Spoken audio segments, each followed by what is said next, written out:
Welcome to another episode of Healthy is Sexy. In this episode, I'm going to show you how to make falafel balls.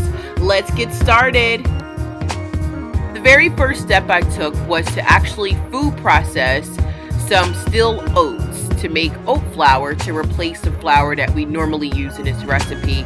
I did this video when we were doing our Daniel fast, so this makes it a Daniel fast friendly recipe.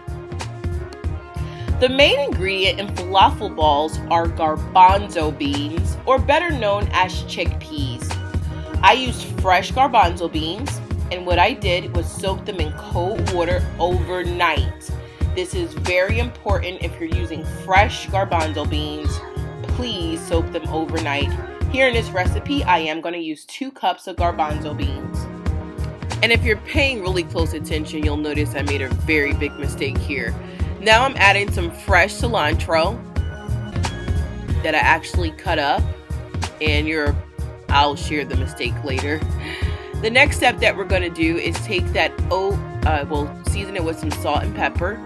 We also add some cumin in this as well, and to each his own in regards to how much. We'll list all of the amounts then. And as you can see here, that's the oat flour. I can't believe it came out so good. Shout out to LaShonda Williams. She gave me the idea on how to replace the normal flour that we actually use.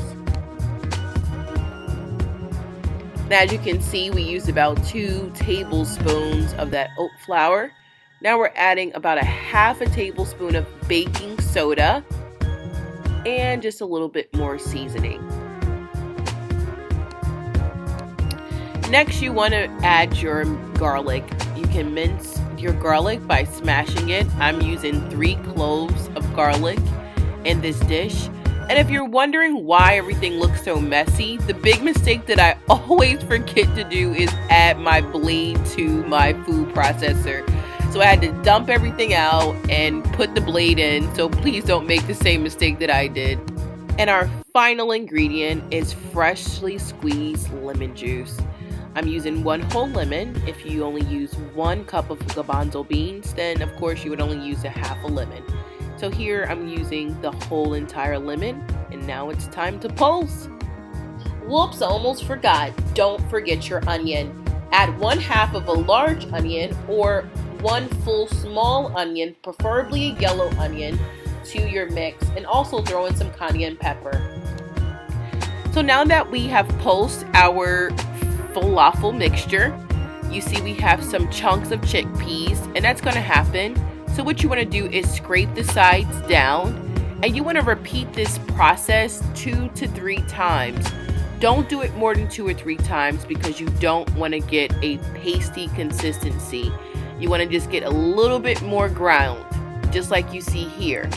Now in the bowl, we actually have exactly the consistency that you want, not pasty. And this is what it looks like after I let it sit for about an hour.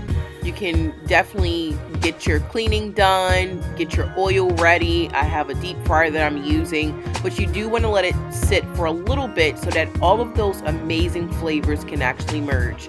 Wet your hands because wet hands definitely make smooth balls and actually form your falafels into balls. And this is what it should look like. If you don't have a deep fryer, don't get discouraged. You can definitely still make this dish. Just simply flatten the balls into patties and you'll be able to fry them in a regular fry pan, but we're going to actually make them into balls today. Now all you want to do is leave them in the deep fryer for about 5 to 7 minutes or 3 to 4 minutes per side if you're making them flat, and then take them out when they're golden brown. As you can see, they're a little bit more crispier when you use the oatmeal flour versus regular flour, but they were absolutely amazing. And here's what the inside looks like. Fairly green color. Use that awesome fresh cilantro. And you can add some rice and some pita bread. Some people eat it in pita bread. Some people just like to eat it with salad. And let's get the approval for Zaire. He says it's good. He's the pickiest eater. And stay tuned for another episode of Healthy is Sexy. We thank you so much. Don't forget to subscribe And visit us on Facebook at facebook.com/healthy is so sexy.